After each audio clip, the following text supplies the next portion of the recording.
Have you ever felt lost, like your prayers are going unanswered, and God is silent? Maybe you've cried out, searching for direction, only to feel surrounded by uncertainty. But what if I told you that within the Psalms, Jesus himself reveals the key to transforming your life? These sacred words are not just poetry, they are divine revelations, messages of strength, faith, and renewal that can shift your entire reality. The power of prayer and the wisdom of Christ are woven through these verses, offering you clarity, peace, and an unshakable foundation when everything else seems to crumble. The Psalms are more than ancient texts. They are living words, breathing life into those who seek God with an open heart. They hold the answers to your deepest struggles, the encouragement you need when fear overtakes you, and the reassurance that even in your weakest moments, you are never alone. Jesus himself drew strength from these Psalms, teaching us that they are not mere words, but powerful declarations that align our spirit with God's will. Think about this. How often do you pray without truly believing in the power behind your words? How many times have you sought comfort but failed to recognize that God has already spoken to you through Scripture? The Psalms carry divine promises, and Jesus exemplified how to use them as a foundation for faith, resilience, and unwavering trust in the Father. Psalm 23 reminds us that the Lord is my shepherd, I shall not want. Yet how many times do we allow worry and doubt to take control? Psalm 91 speaks of divine protection, a promise that no evil shall befall those who dwell in the presence of God. But do we truly take refuge in him, or do we let fear dictate our faith? Psalm 51 cries out for mercy and renewal, something Jesus taught us is always available, yet many struggle to embrace his forgiveness. This is where everything changes. The way you pray, the way you seek God, the way you understand Jesus' teachings, all of it can be transformed when you begin to declare these Psalms over your life. Prayer is not just speaking to God, it is aligning yourself with his truth, and the Psalms are his direct response to the cries of your soul. If Jesus himself used these words to strengthen his faith, overcome trials, and reveal the heart of the Father, imagine what they can do for you. Many believers recite Psalms without fully grasping the depth of their meaning. But today, you are about to uncover their hidden power. You are about to experience how Jesus teaches us to use these sacred words as a shield against doubt, a weapon against spiritual attacks, and a pathway to divine wisdom. You will see how these verses can shift your mindset, heal your heart, and strengthen your relationship with God in ways you never thought possible. So let me ask you, are you ready to discover the Psalms that Jesus himself embraced to reveal God's purpose for your life? Are you willing to let these words become more than just verses, but the foundation of your faith, the fuel for your prayers, and the light that guides you through every storm? Stay with me, because what you're about to learn will forever change the way you seek God and the way you experience his presence in your life. If you've made it this far, it's because you know that something in your life needs to change, and you're seeking God's direction. That's exactly why prayer is so powerful. It's not just about speaking, it's about opening your heart to God, aligning yourself with his promises, and allowing him to work in your life. And today, we are going to pray together. Drop your prayer request in the comments right now. Whatever you're facing, whether it's anxiety, uncertainty, a difficult decision, or a need for healing, bring it before God. There is power when we pray together, and I will be interceding for each one of you. Jesus said in Matthew 18:20, "For where 2 or 3 gather in my name, there am I with them." Imagine the impact of hundreds, even thousands, of people lifting up their prayers together in this space. Your breakthrough could be just one prayer away. But remember, prayer is not just about asking, it's about believing. It's about standing firm in faith, declaring the truth of the Psalms over your life, and trusting that God is already moving.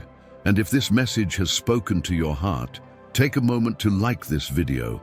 It helps spread the word to more people who need it.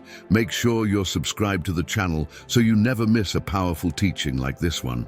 There's so much more that God wants to reveal to you, and this is just the beginning.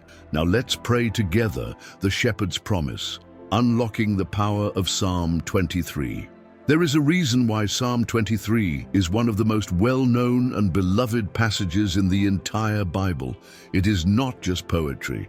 It is a declaration of faith, a spiritual blueprint, a promise from God Himself. When David wrote these words, "The Lord is my shepherd, I shall not want," he was not simply offering comfort. He was revealing a deep spiritual truth that Jesus Himself would later embody. But what if I told you that most people only scratch the surface of what this psalm truly means? That hidden within these verses are revelations that can transform the way you see God, the way you pray, and the way you walk in faith. To understand the power of Psalm 23, we must go beyond its familiar words and step into the heart of its message. The Lord is not just a shepherd, He is your shepherd. This is deeply personal. It is not a distant theoretical concept. It is an invitation into an intimate relationship with God. Jesus later declared in John 10:11, "I am the good shepherd.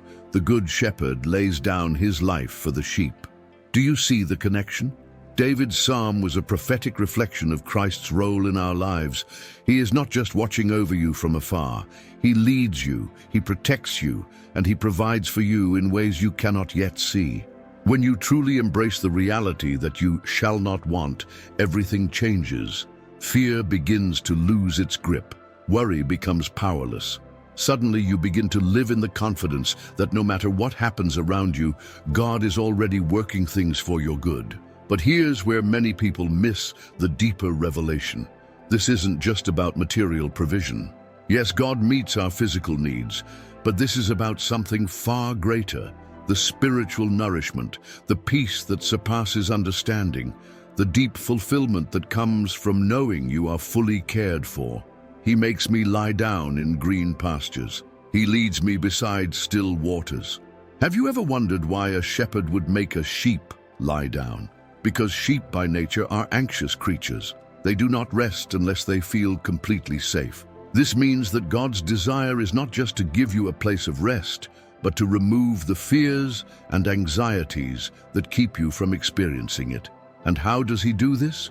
By leading you to still waters, not the raging chaos of the world, but the quiet, deep peace found in His presence. Jesus reaffirmed this in Matthew 11:28, saying, "Come to me, all who are weary and burdened, and I will give you rest." The same God who led David to green pastures is the same God who calls you to find rest in Him today. He restores my soul. This is not just healing, it is restoration. God does not simply patch up what is broken. He renews, He transforms, He makes things better than they were before. And here's the part that many overlook. This restoration is continuous. It is not a one-time event, but a process. Some of you watching this right now feel like you have strayed too far, that you have made too many mistakes, that your past disqualifies you from God's love. But let me remind you, He is not a shepherd who abandons His sheep. Jesus told the parable of the lost sheep for a reason. He leaves the 99 to go after the one, and that means you are never beyond His reach. He leads me in paths of righteousness for His name's sake. Notice that it doesn't say we find the path. It says He leads us. That means you do not have to figure everything out on your own. Some of you are wrestling with decisions, unsure of your next step, afraid of making the wrong choice. But when you trust in the shepherd, you do not have to fear. His name, His very nature is a guarantee that He will guide you where you need to be. Even though I walk through the valley of the shadow of death, I will fear no evil, for you are with me. This is one of the most powerful declarations in all of Scripture.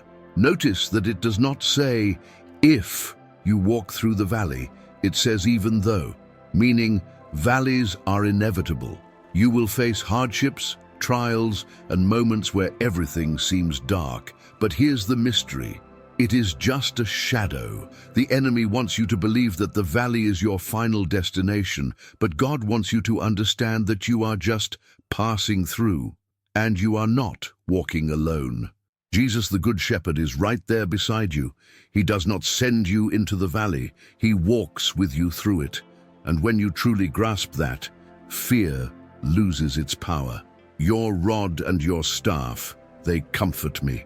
A shepherd's rod was used for protection, while the staff was used for guidance. God's correction and his direction are both acts of love. Some of you are experiencing God closing doors, redirecting your path, or even disciplining you in ways that feel uncomfortable. But understand this: he does not correct to punish, he corrects to protect. You prepare a table before me in the presence of my enemies. This is the ultimate display of God's favor. The enemy may attack, but he cannot stop God's blessings over your life. And notice, God does not just remove your enemies, he blesses you in their presence. Some of you have been waiting for circumstances to change, but God is saying, I will bless you right where you are. Surely goodness and mercy shall follow me all the days of my life, and I shall dwell in the house of the Lord forever. This is not just a promise for the future, it is a reality for today. When you walk with the shepherd, his goodness pursues you. His mercy chases you down. You do not have to strive, you just have to follow. Now, I want to hear from you. If this message spoke to your heart, comment below. The Lord is my shepherd. Declare it in faith. Let it be your confession today. And if you believe that God is leading you, guiding you, and restoring you, type Amen in the comments. Let's fill this space with declarations of faith and trust in our shepherd, walking through the shadows, trusting God in the valleys. Life has a way of leading us into valleys, places of uncertainty, fear, and struggle. These valleys can take many forms: a financial crisis, a broken relationship, a health battle, or even the silent weight of doubt pressing against your faith. And yet, Psalm 23 reminds us that even when we walk through the valley of the shadow of death, we have nothing to fear, because God is with us.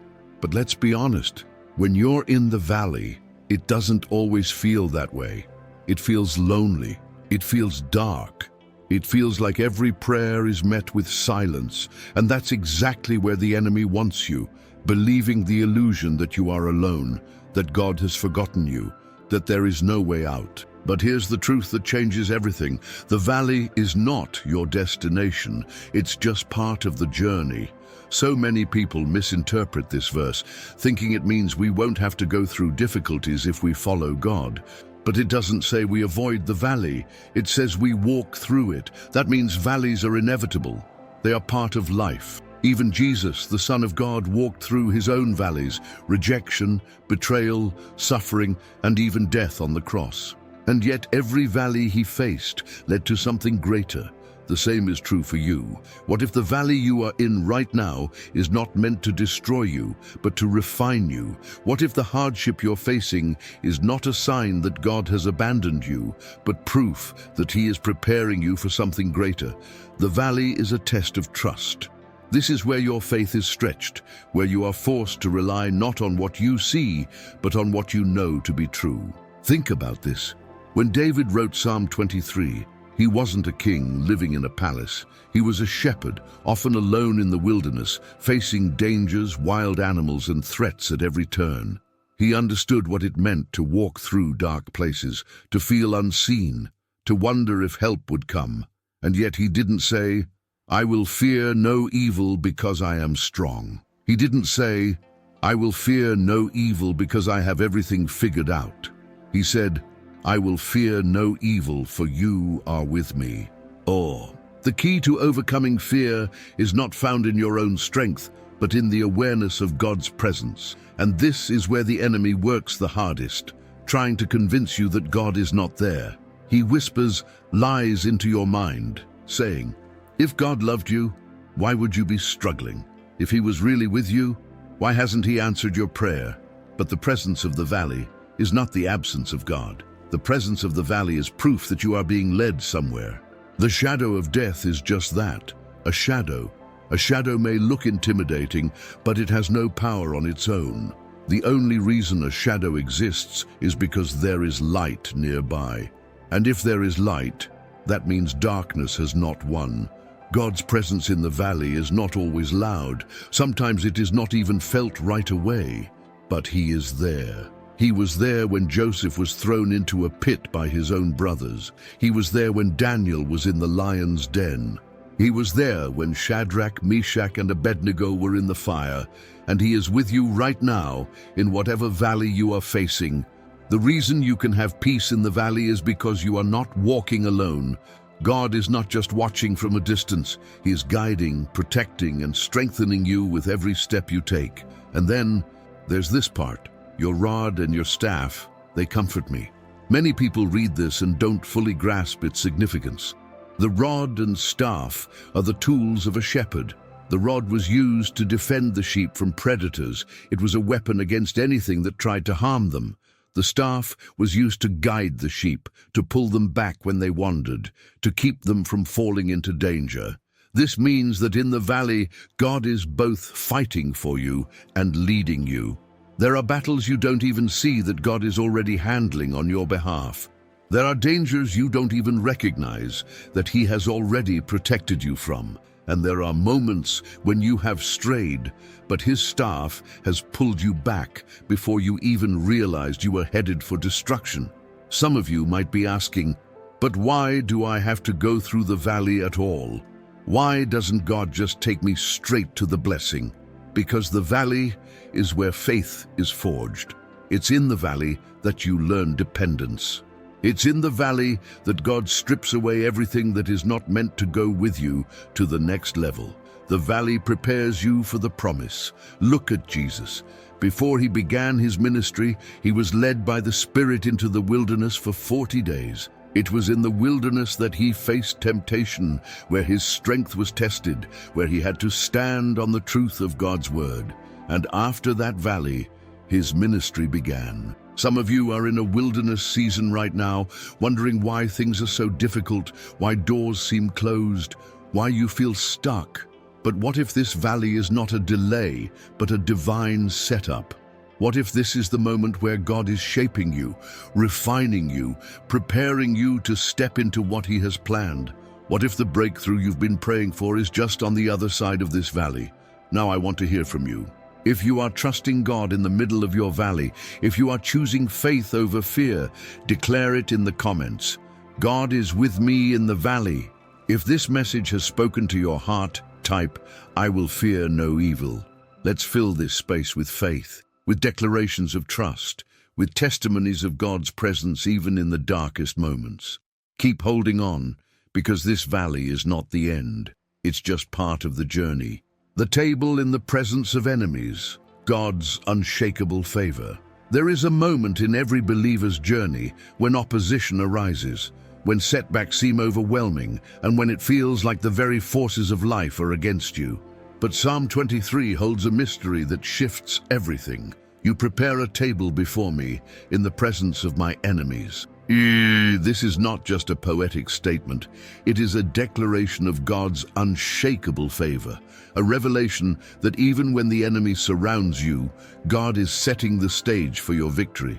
Imagine this scene, a grand table overflowing with abundance, positioned in the very place where those who doubted you, those who spoke against you, those who sought to bring you down, are forced to witness God's hand at work in your life. This is not just about survival. This is about divine preparation. The word prepare is intentional. God is not improvising your blessing. He is orchestrating it with precision, placing every detail exactly where it needs to be. And He does not wait until your enemies are removed. He does not wait until the storm has passed. He does not wait until circumstances are perfect. He does it in the presence of those who opposed you, in the very space where the battle was once raging. This is the kind of victory that cannot be hidden, the kind of breakthrough that forces everyone, including your enemies, to acknowledge that God is on your side. Some of you have been praying for deliverance, asking God to remove certain people or obstacles from your life. But what if God's plan is not to remove them, but to bless you in front of them? What if the very opposition you have faced is about to become proof of God's faithfulness? And notice, this is not just any table. This is God's table, a place of nourishment, of restoration, of divine provision. It is a picture of complete security, of unshaken peace, of knowing that no matter what is happening around you, you are seated in the presence of the King. This is a direct contrast to what the enemy wants. The enemy wants you anxious, distracted, overwhelmed by circumstances. He wants you running from battle, feeling defeated before the fight is even over. But God invites you to sit, to feast, to rest in the assurance that He has already won the battle. The table is not a place of striving, it is a place of receiving. Think about what this means. If God has set a table for you, that means He is inviting you to partake in His goodness, even when the battle is still unfolding. Too often, we wait for victory to celebrate. We think, once this problem is resolved, then I'll have peace. Once I see the breakthrough, then I'll rejoice. But God's table is proof that you don't have to wait. You can sit in the middle of difficulty, in the presence of adversity, and still enjoy the fullness of His blessings. That is what true faith looks like, not just believing when everything is going well, but knowing that even when enemies are near, they have no power over what God has ordained for you. And then there is the anointing. You anoint my head with oil, my cup overflows. In biblical times, anointing was a sign of favor, of setting someone apart for a divine purpose. Shepherds would anoint their sheep with oil to protect them from parasites, to heal wounds, to keep them from harm. In the same way, God's anointing over you is a shield. It marks you as His. It covers you in His protection. It empowers you to walk in His calling. Some of you have been feeling drained, exhausted from the battles of life. But here is the truth. When God anoints you, He does not just fill you, He overflows you. This is not a limited blessing, not just enough to get by. This is abundance. This is more than enough. This is God saying, I will bless you beyond measure, beyond expectation, beyond anything you thought possible. And yet, many people struggle to embrace this truth. They feel unworthy, as if they have to earn this anointing, as if they have to prove themselves before God will pour out His favor. But notice something. David does not say, I worked for this anointing. He does not say, I achieved this favor. He says, you anoint my head. This is an act of God, not an act of man. This is grace, freely given. And if God has called you, if He has set you apart, then no enemy, no opposition, no setback can take that away. Some of you have been in a season where it feels like everything has been against you. You have faced rejection, betrayal, disappointment. You have prayed, but the answers seem delayed. You have believed, but the breakthrough still seems distant. But what if I told you that right now, in this very moment, God is preparing something greater than you can imagine? What if the very things that have tried to break you are about to become proof of your testimony? What if, instead of asking God to remove the battle, you started thanking Him for the victory that is already on its way? There is a reason why Psalm 23 ends with the declaration, surely goodness and mercy shall follow me all the days of my life. This is not a temporary blessing. This is not favor that comes and goes. This is a lifelong promise. Some of you have been looking behind you, seeing only the mistakes, the failures, the regrets of the past. But if you could see with spiritual eyes, you would realize that what is truly following you is goodness and mercy. God is not keeping a record of your failures. He is surrounding you with His love. He is rewriting your story. He is leading you into a future where His favor is undeniable, where His presence is unmistakable, where His blessings are overflowing. And now, I want you to declare it. If you are ready to sit at the table God has prepared for you, if you are choosing faith over fear, if you believe that God's anointing is over your life, then type in the comments, "My cup overflows." Let this be your declaration today. Fill this space with faith, with expectation, with the confidence that no matter what stands against you, God's favor surrounds you. This is not the end of your story. This is just the beginning of what He is about to do. The overflow of goodness and mercy. living in God's promises. One of the most powerful declarations in all of Psalm 23 comes in its final verse. Surely goodness and mercy shall follow me all the days of my life, and I shall dwell in the house of the Lord forever. This is not just a poetic ending to a beautiful passage. This is a life-altering truth. This is God Himself declaring that for those who trust in Him, goodness and mercy are not occasional visitors. They are permanent companions. They do not come and go based on circumstances. They do not waver depending on how well you have performed. They follow you. They pursue you.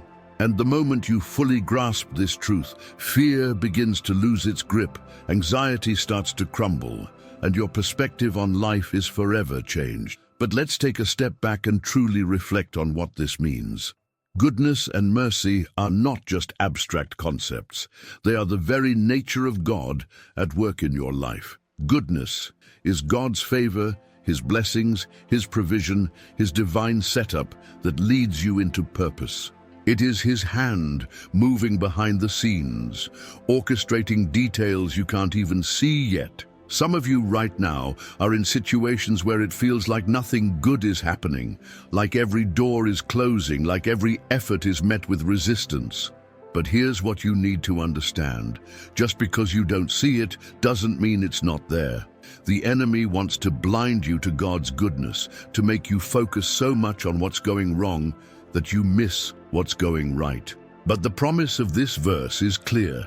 Surely, without a doubt, goodness is following you, not occasionally, not only when you feel like you deserve it, but every single day of your life. Even in the waiting, even in the uncertainty, even in the moments where you feel forgotten, goodness is still there. And then there's mercy. Mercy is what keeps you from being consumed by your past, what covers your mistakes, what reminds you that no failure is final when God is involved. If goodness is God giving you what you don't deserve, mercy is Him withholding what you do deserve. It is His grace in action, His love in motion. Some of you have been haunted by regrets, replaying past mistakes in your mind, wondering if God still has a plan for you after everything you've been through. But the fact that you are here, right now, is proof that mercy has been working in your life all along. The enemy would have loved to see you destroyed, broken beyond repair, convinced that your story was over. But mercy said no. Mercy stepped in when you were at your lowest. Mercy covered you when you didn't even realize you needed it. Mercy carried you when you had no strength left to stand, and it still follows you today. The imagery in this verse is powerful because it doesn't just say that goodness and mercy are ahead of you. It says they follow you. That means even in moments where you've lost your way, even in seasons where you feel like you've taken the wrong path, they are still right there chasing after you, refusing to let you go. This is the relentless love of God in action. He is not a shepherd who abandons his sheep. He is not a father who gives up on his children. Some of you have believed the lie that because you have failed, because you have doubted, because you have struggled, God has withdrawn from you. But the truth is, He has never been closer. He is still pursuing you, still calling you back, still declaring that your story is not over. And then comes the final promise: I shall dwell in the house of the Lord forever. This is not just about eternity. This is about access. This is about relationship. This is about the invitation to live in constant communion with God, not just in heaven, but here and now. So many people live their faith like visitors, stepping into God's presence occasionally, approaching Him only in moments of crisis. But you were not called to visit. You were called to dwell, to remain, to make His presence your home, your safe place, your source of strength. Think about the power of this declaration. When you truly believe that goodness and mercy are following you, when you truly understand that you are meant to dwell in God's presence, what is there left to fear? If you are surrounded by His favor and His grace, if His love is pursuing you even in your weakest moments, if His presence is your dwelling place, then no storm, no setback, no enemy can take away what He has promised you. That is the confidence David had. That is the confidence Jesus demonstrated when he walked through trials, through rejection, through betrayal. He never questioned whether the Father was with him because he knew that he dwelt in his presence. And this is what God is calling you into today, to stop living in uncertainty, to stop questioning whether you are enough, to stop believing the lie that his promises are for everyone else, but not for you. Because the truth is, if you belong to him, if he is your shepherd, then this promise is yours. Goodness and mercy are following you. His presence is your home, and there is nothing, no mistake, no failure, no attack from the enemy that can change that. Now I want you to declare it. If you believe that goodness and mercy are following you, if you are choosing to dwell in God's presence, then type in the comments, God's mercy follows me. Let this be your statement of faith, your reminder that you are never alone, never forgotten, never abandoned. And if this word spoke to your heart, if you are ready to walk in the fullness of this promise, declare, I will dwell in his presence. Fill this space with faith, with expectation, with declarations that remind the enemy that he has no place in your life. Because this is not just a psalm, it is a reality, and it belongs to you. Dwelling in God's presence, the key to unshakable peace. There is something powerful about the word dwell.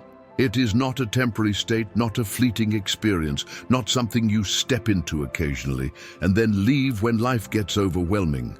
To dwell means to remain, to establish, to make something your permanent place of habitation.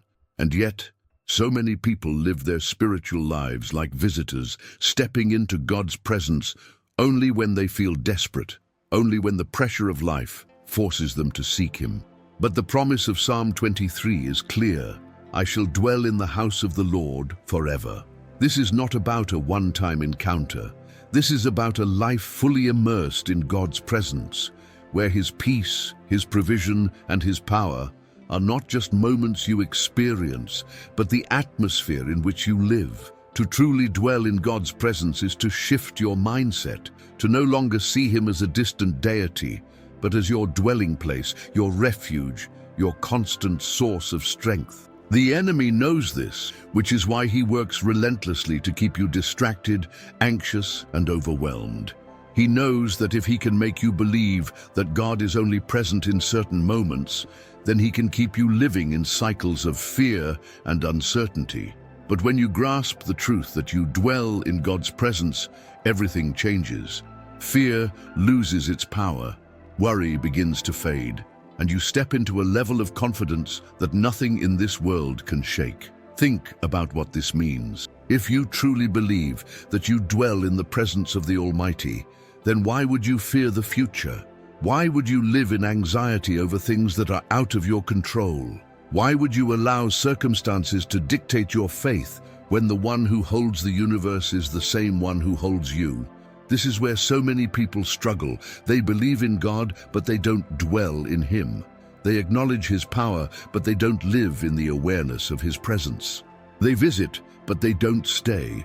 And that is exactly why so many believers feel spiritually drained, constantly battling doubts, always feeling like they are chasing after God rather than walking with him. Jesus himself showed us what it means to dwell in the presence of God. He was never in a rush, never consumed by fear, never overwhelmed by the pressures around him. He moved with peace, with confidence, with absolute trust that the Father was always with him. When storms came, he didn't panic, he spoke to them. When the crowds pressed in, he didn't lose himself in their expectations. He withdrew to be with the Father. Even on the cross, in his greatest moment of suffering, he still surrendered completely to God's will. That is the life of someone who dwells in the presence of the Lord. It is not a life free from challenges, but it is a life where those challenges never have the final say. And here's what's incredible. Dwelling in God's presence is not something reserved for a select few. It is not just for pastors, leaders, or those who seem extra spiritual. It is for you. Right now, no matter what you are facing, No matter what mistakes you have made, no matter how distant you may feel, the invitation is still open. The door is not locked. The Father is not waiting for you to prove yourself before He lets you in. He is saying, "Come and dwell, stay here. Make my presence your home." Some of you have been running, searching for answers, trying to figure out your next step, but the answer has always been the same: return to His presence. Not just on Sundays, not just when life feels heavy, every single day. But here's where many people struggle. They think dwelling in God's presence means they have to spend hours in prayer, isolate themselves from the world, or live in constant religious activity. But that's not what this is about. Dwelling is about awareness.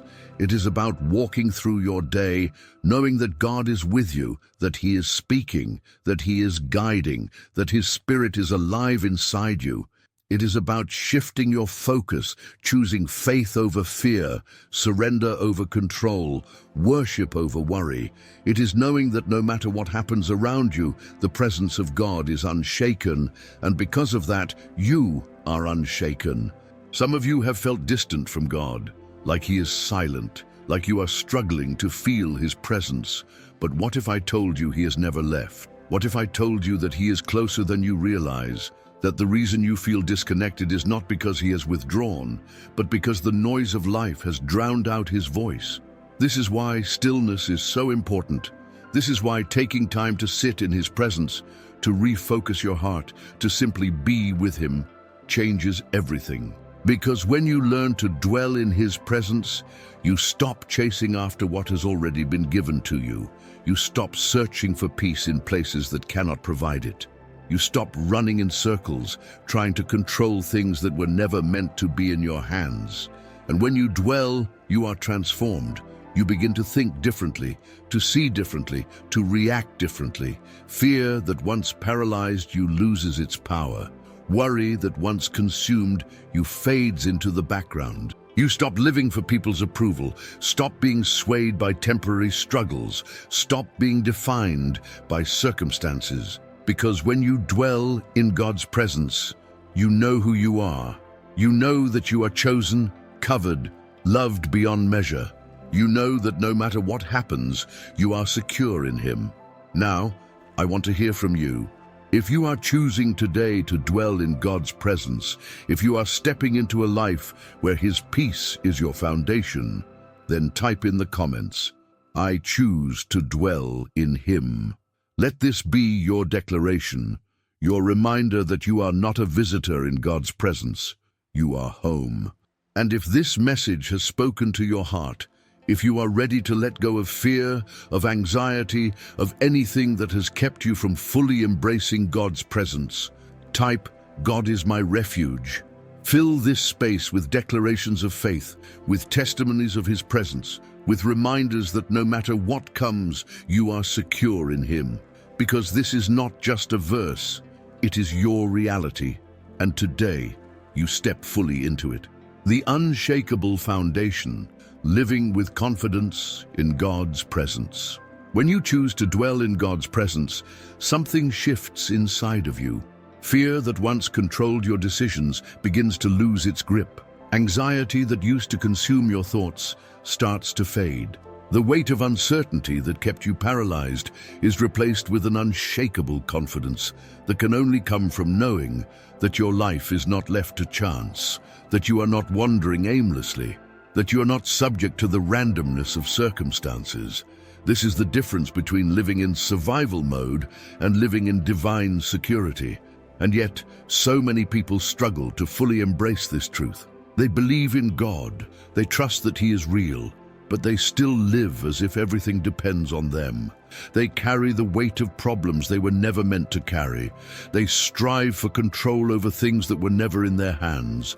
And they exhaust themselves trying to fix what only God can fix. But when you dwell in His presence, you realize something powerful. Your foundation is not built on what you can do, but on who He is. This is where confidence is born. Not the kind of confidence that the world talks about. Not self-confidence that is built on achievements or external validation, but a deep, unwavering trust that no matter what happens, you are secure in him. It is the kind of confidence that allowed David to stand before Goliath without fear, not because he was stronger, but because he knew that the God who had delivered him before would do it again. It is the kind of confidence that allowed Daniel to walk into the lion's den without panic, because he knew that the presence of God was greater than the threat before him.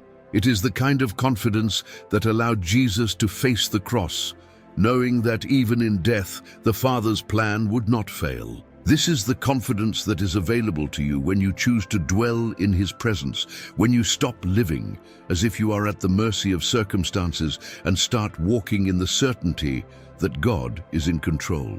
But here is where many people struggle.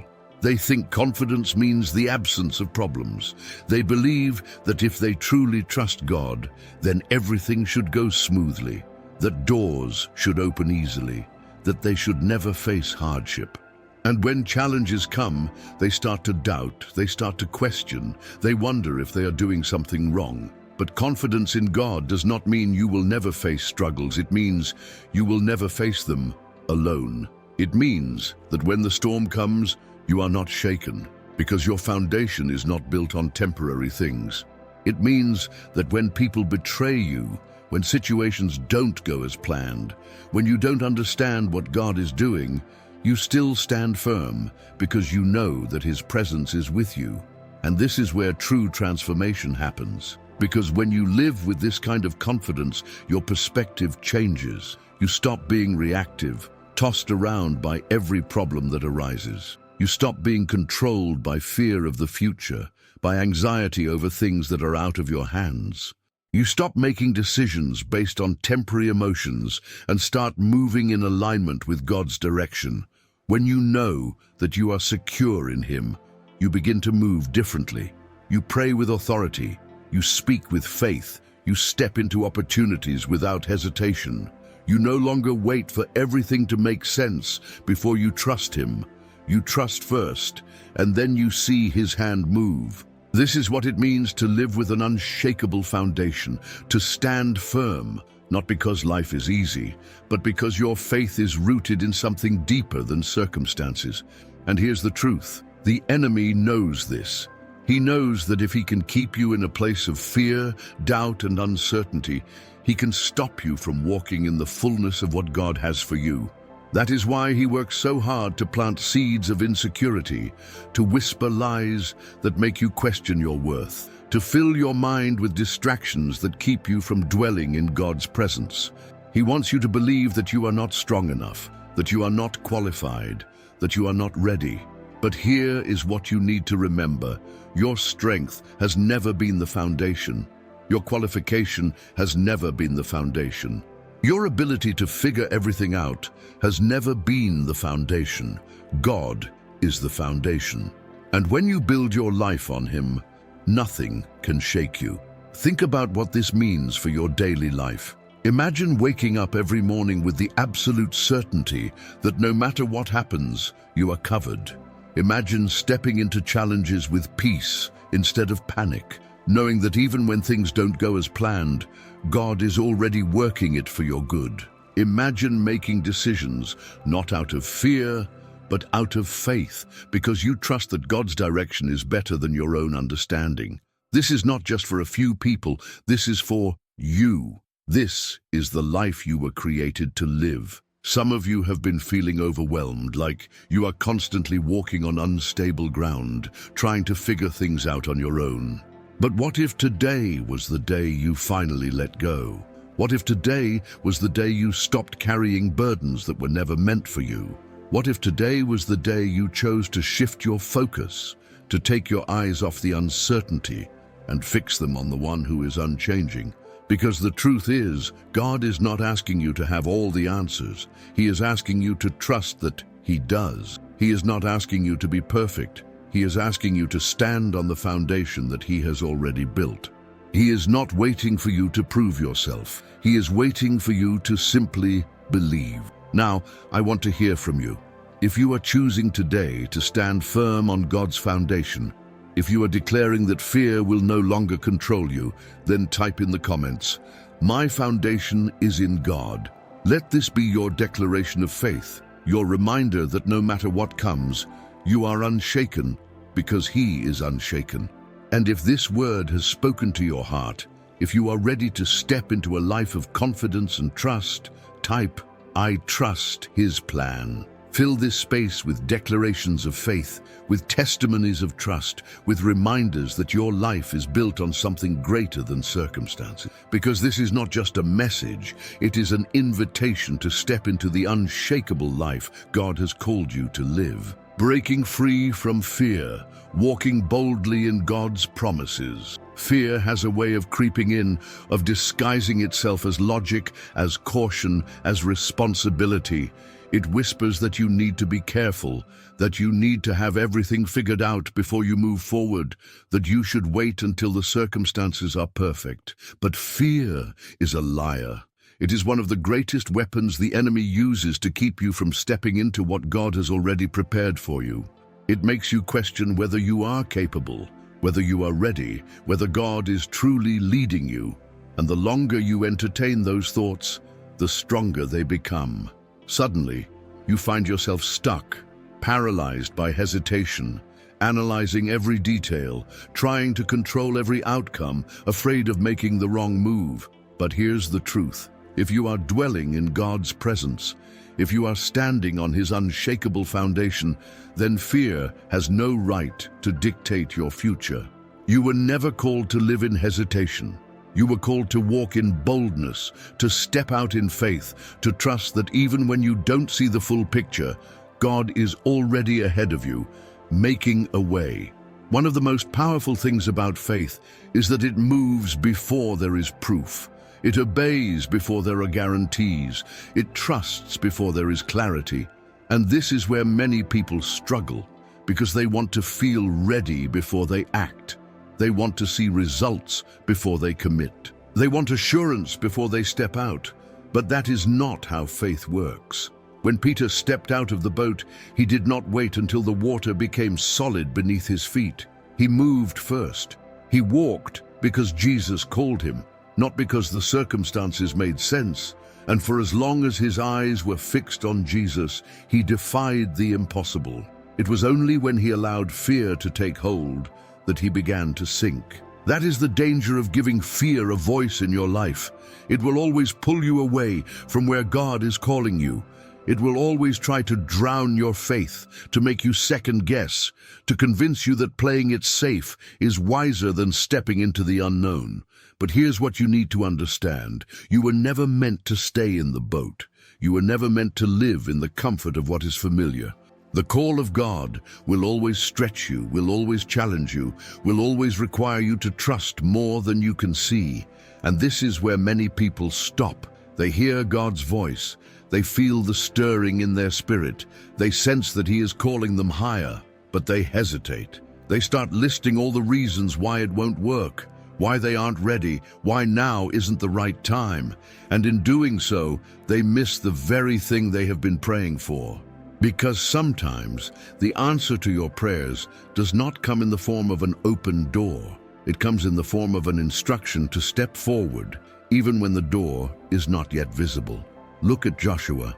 When God called the Israelites to step into the promised land, He did not remove every obstacle beforehand. The Jordan River was still there.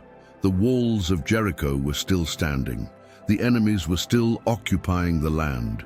But God did not tell them to wait until those things were removed. He told them to move forward. And as soon as they did, as soon as they placed their feet in the water, the river parted. As soon as they marched in obedience, the walls fell. As soon as they trusted His word more than their fear, the victory was secured. That is how faith works. It does not wait for the obstacles to disappear. It moves in spite of them. It walks forward even when it feels unqualified, even when the odds seem impossible, even when fear is screaming that it won't work. And this is what God is asking of you: to stop letting fear determine your steps, to stop delaying what He has already placed in your heart, to stop waiting for conditions to be perfect before you obey.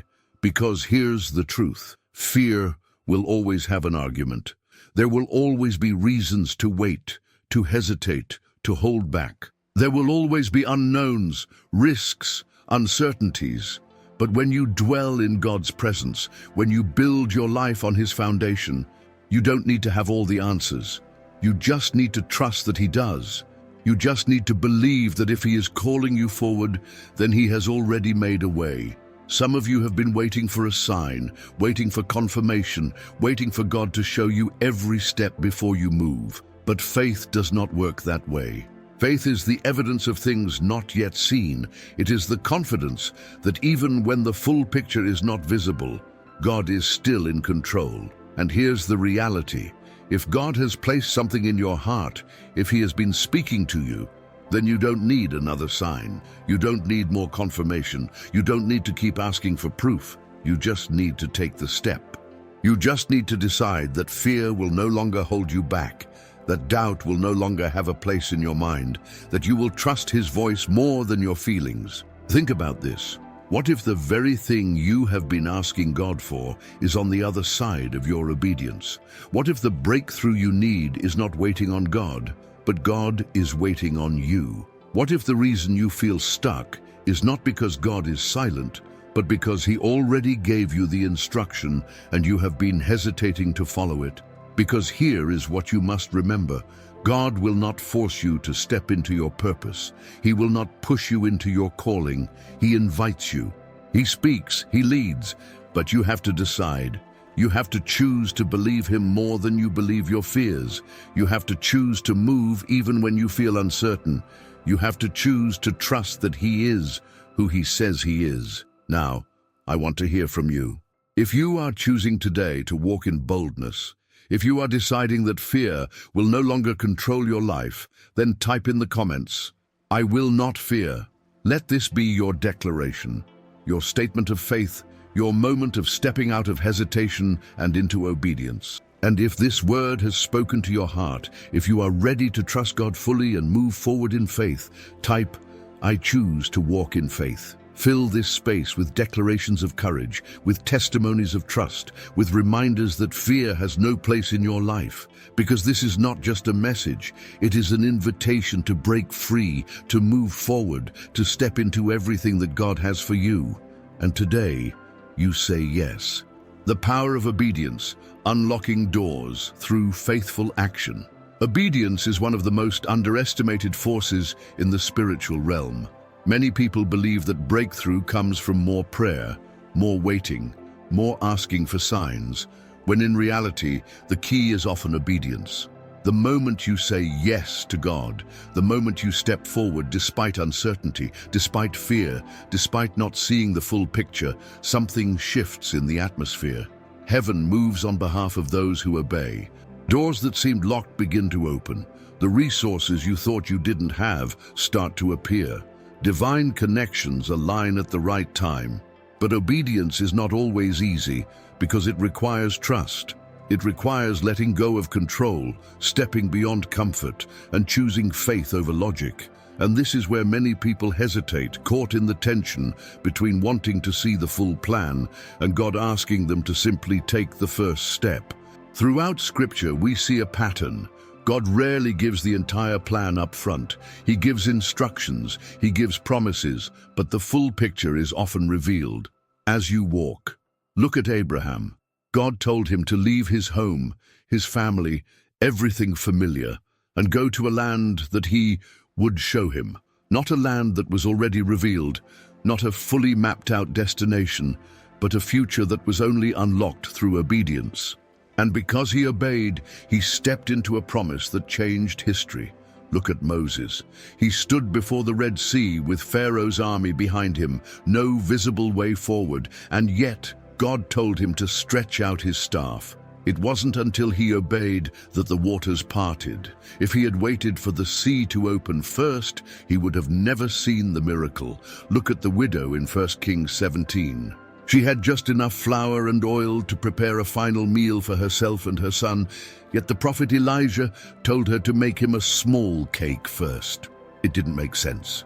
In the natural, it seemed foolish, but the moment she obeyed, her supply never ran out. This is how obedience works. It unlocks what is hidden, it activates what is waiting, it moves the unseen into reality.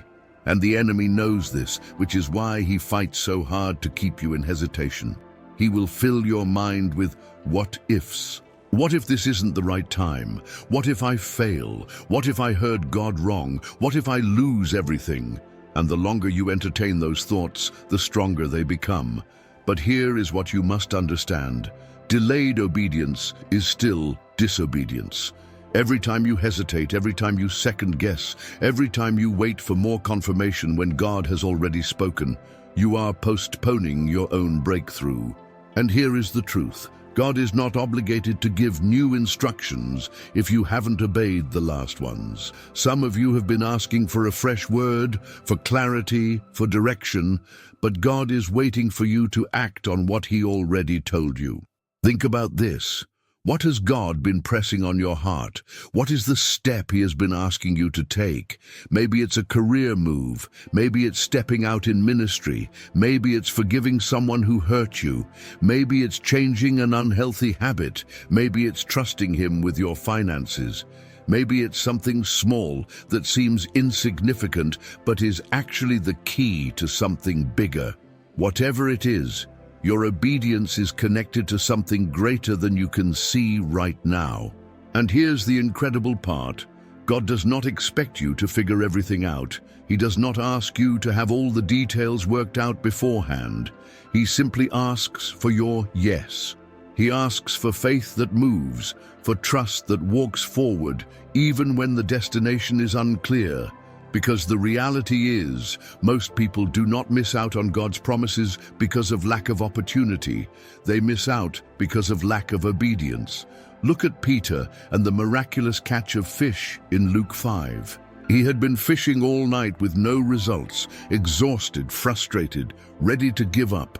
Then Jesus told him to go back out and cast his nets again. In the natural, it made no sense. The logical thing to do was go home and try again another day. But Peter said something powerful. "Because you say so, I will let down the nets."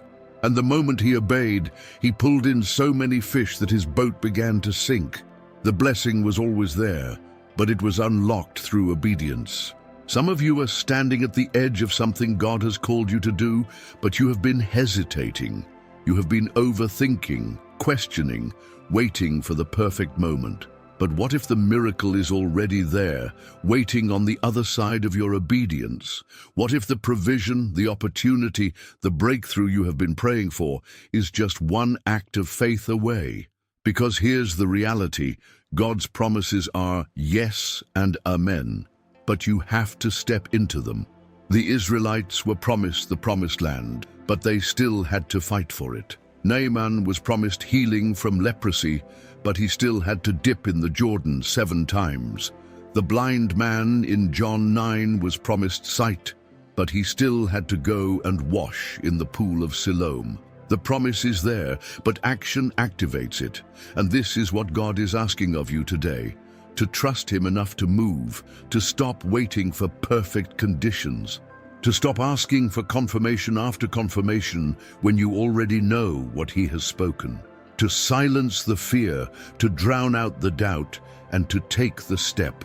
Because the moment you do, heaven responds. The moment you do, things begin to align. The moment you do, what seemed impossible begins to shift. Your obedience is the key. Your yes is the trigger for the next season. And when you walk in that obedience, you will see doors open that no man can shut. Now, I want to hear from you. If you are choosing today to step out in obedience, if you are declaring that hesitation will no longer hold you back, then type in the comments, "My obedience unlocks my breakthrough." Let this be your statement of faith, your moment of surrender, your declaration that you will not miss what God has for you. And if this word has spoken to your heart, if you are ready to move forward and trust God completely, type, "I say yes to God." Fill this space with declarations of trust, with testimonies of obedience, with reminders that when God speaks, you respond. Because this is not just a message, it is a calling to step into everything He has prepared for you. And today, you take the first step, walking in divine alignment, the blessing of surrender. Obedience is the key that unlocks the next level, but there is something even deeper that sustains a life of breakthrough: surrender. Many people think they are walking in obedience, but what they are really doing is negotiating with God. They obey selectively, following the parts that make sense, that feel comfortable, that align with their own plans. But true obedience is born out of surrender, and surrender means letting go of the need to control outcomes. It means laying down your own timeline, your own expectations, your own version of how things should unfold, and choosing to trust that what God has planned is greater than anything you could orchestrate on your own. This is the place where real freedom begins, where striving ceases, where you no longer feel the pressure to force things to happen because you understand that it is God who goes before you, who fights for you, who opens doors that no man can shut. But surrender is not always easy because it requires you to release control. It requires faith that does not demand explanations, trust that does not need a preview of the future. It requires the kind of posture that Jesus had in Gethsemane when he prayed, "Not my will, but yours be done." That is the ultimate surrender. To desire something, to have a plan, to have a preference, yet still choose God's will over your own. Many people want the blessings of God without the surrender that those blessings require.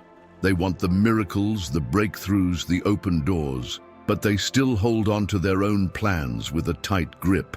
And when things do not unfold the way they expected, they start to question God, asking why things are delayed, why certain prayers have not been answered, why they are facing opposition. But what if the very thing you see as a delay is actually divine protection? What if what looks like rejection is really God redirecting you to something better? What if the closed doors, the unexpected shifts, the interruptions in your plans are actually proof that God is leading you towards something greater than what you were asking for? This is where trust is tested. It is easy to trust God when everything is clear, when the path is smooth, when things are working in your favor. But what about when nothing makes sense?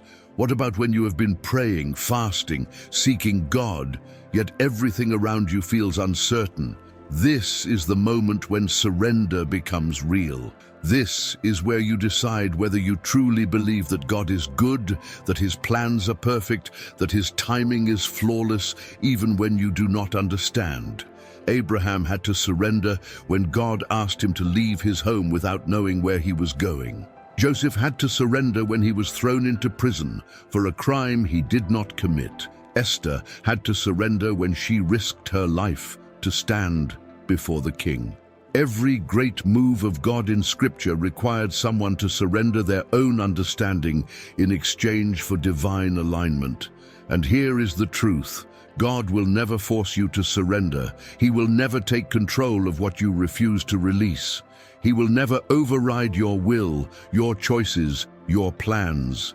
He invites you. He gives you the opportunity to trust Him fully, to step into alignment with His purpose, to walk in the security that comes from knowing you are exactly where you are meant to be. Some of you have been wrestling with decisions, struggling to understand why certain things are happening the way they are. But what if the struggle is not about the situation itself? What if the real battle is your resistance to surrender? What if the very thing you are holding on to so tightly is the thing God is asking you to release? Because here is what you must understand.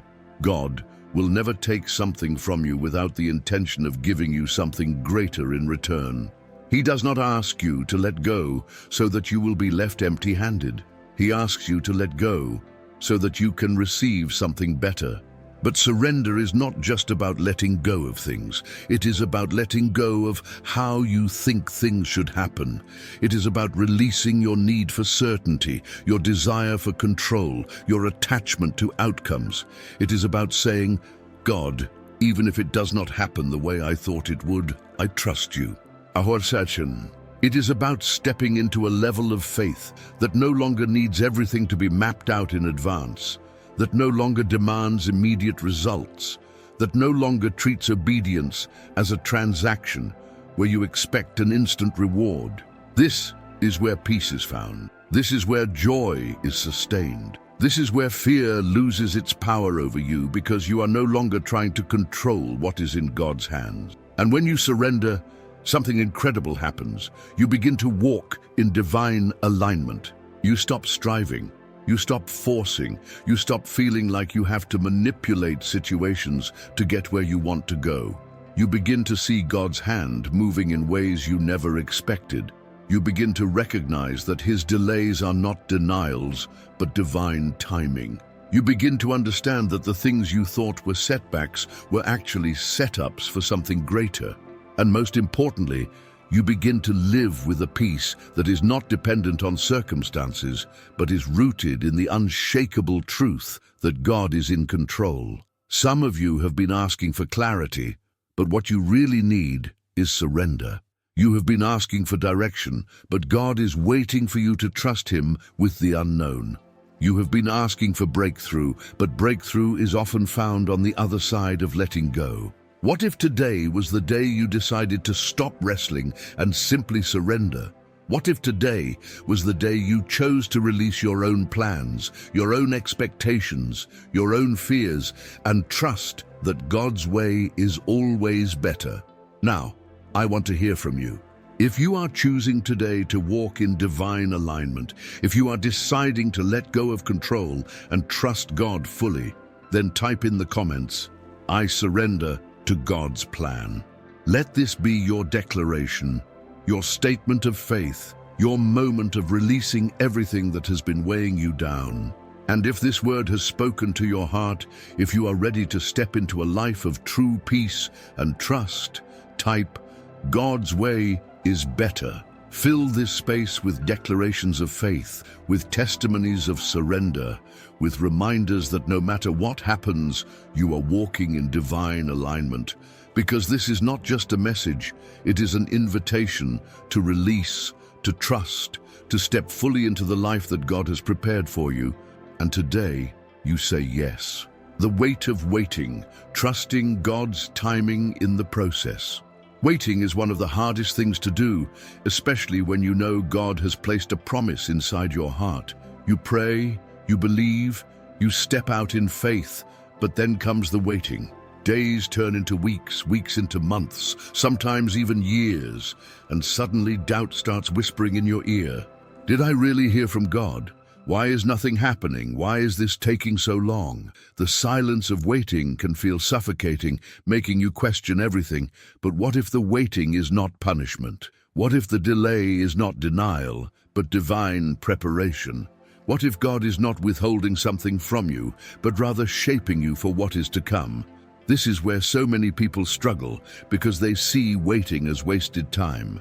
They assume that if something is not happening immediately, then God must not be moving. But the reality is, some of the greatest breakthroughs, the most powerful promises, the most life-changing blessings require seasons of preparation. Look at David. He was anointed as king when he was just a boy, but he did not step into that position immediately. Instead, he spent years tending sheep, fighting battles in obscurity, running for his life from Saul. He knew he was called, but the fulfillment of that calling took time, and in that time God was not absent. He was shaping David into the leader he was meant to be. He was teaching him trust, resilience, dependence on God. The waiting was not wasted. It was necessary, and the same is true for you. Some of you are in a season where it feels like nothing is happening, like the promises of God are distant, like the doors you expected to open remain shut. But just because you do not see movement does not mean God is not working. The seed that is planted in the ground does not immediately sprout into a tree. There is an unseen process happening beneath the surface, roots growing deeper, strength being built. And if you try to force it to grow before its time, you will ruin what was meant to flourish. God's timing is not about delay, it is about development. He is not just preparing the blessing for you, He is preparing you for the blessing. But waiting requires trust. It requires surrender. It requires choosing faith over frustration, choosing patience over panic, choosing to believe that even in the silence, even in the stillness, God is moving in ways you cannot yet see. The enemy wants to use waiting as a tool of discouragement. He wants to fill your mind with lies, to make you compare your journey to others, to convince you that God has forgotten you. But what if you shifted your perspective?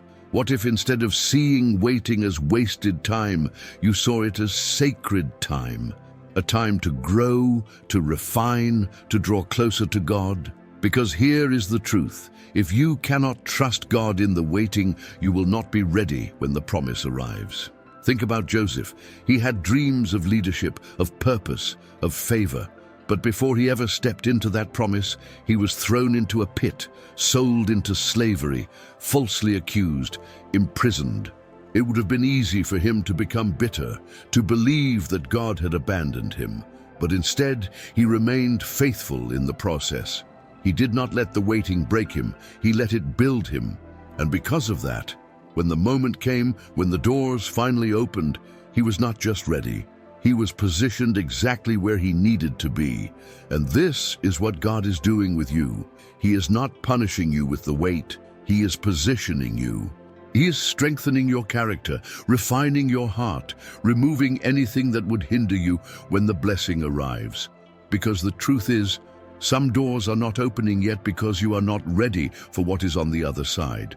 Some promises are not manifesting yet because God is still equipping you to carry them well. Some dreams are still in process because God wants to make sure that when they come to pass, you will not just receive them, you will steward them wisely. So what do you do while you wait? You trust, you worship, you remain faithful.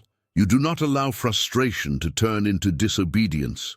You do not let delay become doubt. You do not allow the enemy to convince you that silence means absence. Because God is never absent. He's always working, always moving, always aligning things in ways you do not even realize. The doors you are waiting for may not be opening yet, but that does not mean they never will. And when they do, when the promise unfolds, when the waiting turns into fulfillment, you will look back and realize that every moment of preparation was necessary, that nothing was wasted, that God knew exactly what He was doing all along. Now, I want to hear from you.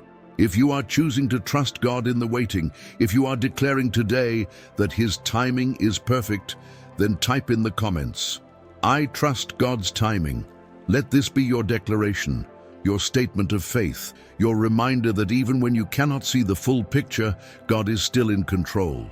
And if this word has spoken to your heart, if you are ready to embrace the waiting as part of God's plan, type, "My waiting is not wasted." Fill this space with declarations of faith, with testimonies of trust, with reminders that no matter how long it takes, God is never late. Because this is not just a message, it is an invitation to surrender to the process, to trust in the unseen, to believe that when the time is right, God will do exactly what He promised.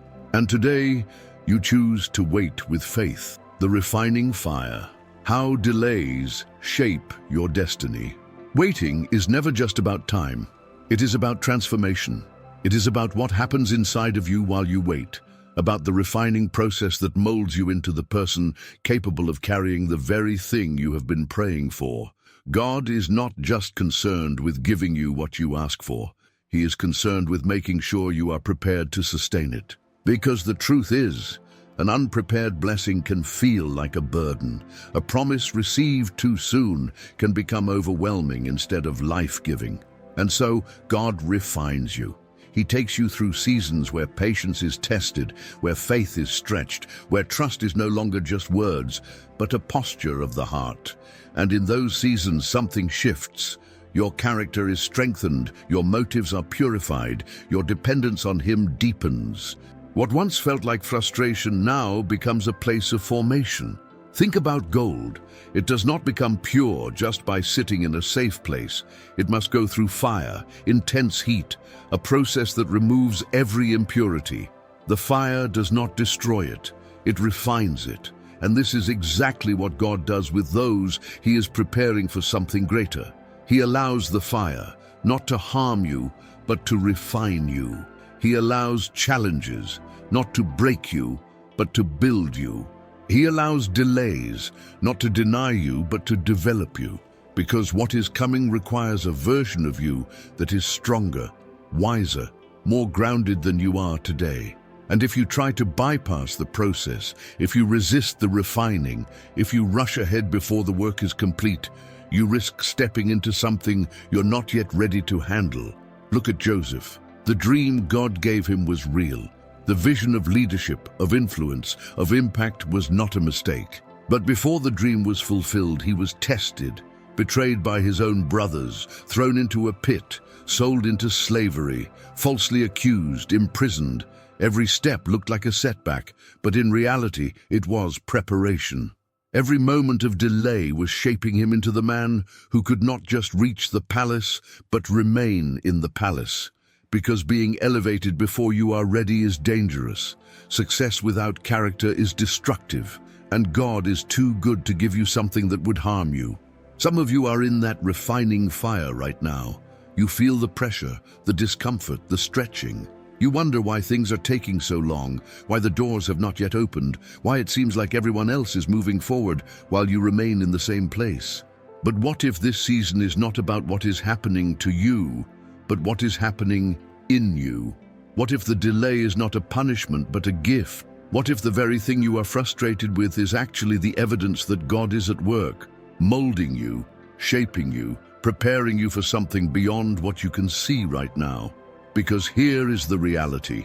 God never wastes anything. Every battle you have faced, every closed door, every disappointment, every moment of waiting has been part of a bigger plan. He has been building endurance in you, teaching you perseverance, increasing your faith. He has been stripping away every insecurity, every false dependency, every mindset that would hold you back. Because when the time comes, when the moment of fulfillment arrives, He does not want you to just step into the promise. He wants you to thrive in it. Look at Moses. He spent 40 years in Pharaoh's palace, being trained in leadership, in strategy, in the ways of the Egyptians. But then he spent another 40 years in the wilderness, tending sheep. To the natural eye, it looked like he had fallen from greatness into obscurity. But God was not punishing him, He was preparing him, because before Moses could lead people through the wilderness, he had to learn how to navigate it himself. Before he could guide others, he had to be refined. And when the moment came, when God called him to lead Israel out of Egypt, he was not just any man. He was a man who had been shaped by both palace and wilderness, by both privilege and hardship, by both promise and process. And that is what God is doing in you. The question is, will you trust Him in the fire? Will you surrender to the refining process? Will you believe that the waiting is not in vain? Because what comes out of the fire is always stronger than what went in. The delays are not meant to destroy you, but to prepare you. And when you emerge, when the waiting turns into fulfillment, when the process turns into the promise, you will see that God's timing was never about withholding something from you. It was about making sure you were ready for what He had always planned to give you. Now, I want to hear from you. If you are choosing to trust God in the refining process, if you believe that He is preparing you for something greater, then type in the comments, "I am being refined for my purpose." Let this be your declaration, your reminder that even in the waiting, even in the fire, God is working. And if this word has spoken to your heart, if you are surrendering to the process and trusting in His perfect plan, type, "God's timing is perfect." Fill this space with faith, with expectation, with declarations that remind the enemy that you will not be shaken. Because this is not just a season, it is preparation for what is coming next. And today, you choose to trust the process. Positioned for purpose, how God aligns your steps for destiny. One of the greatest struggles in the journey of faith is understanding that God's process is not just about preparation, but about positioning. Sometimes the delays, the closed doors, the unexpected detours are not there to frustrate you, but to place you exactly where you need to be. Because destiny is not just about ability, it is about alignment. You can be gifted, anointed, called, and still miss your moment if you are in the wrong place at the wrong time. That is why God orchestrates seasons that do not always make sense. He allows things to happen that force you to move, that shift your direction, that close off paths that would have taken you away from His perfect plan. And if you do not recognize His hand in it, you might see these moments as disappointments instead of divine positioning. Think about Ruth. She had no idea that leaving Moab with Naomi would place her in the very field where Boaz would see her. She did not know that her decision to stay faithful in a season of loss would align her with a future that exceeded anything she had imagined. But God knew. He positioned her. She was in the right place at the right time, not by accident, not by coincidence, but because every step she took in faith led her into divine alignment. And the same is true for you. Some of the places you are right now may feel uncomfortable, unexpected, even confusing, but what if you are exactly where you need to be for what is coming next? What if the thing you are calling a setback is actually a setup for something bigger than you can see right now? Joseph was placed in a pit, then in Potiphar's house, then in prison, before he ever stepped into the palace. And every location seemed worse than the last. But what looked like a downward spiral was actually divine positioning. The pit took him away from the people who wanted to destroy him. Potiphar's house gave him experience managing resources and authority. The prison introduced him to the connections that would later bring him before Pharaoh, and in one moment, everything changed. Had he skipped any part of the process, he would not have been prepared for the position God had for him. That is what divine alignment looks like. God moving pieces, shifting circumstances, placing you in situations that you may not understand in the moment, but that are leading you exactly where you need to be.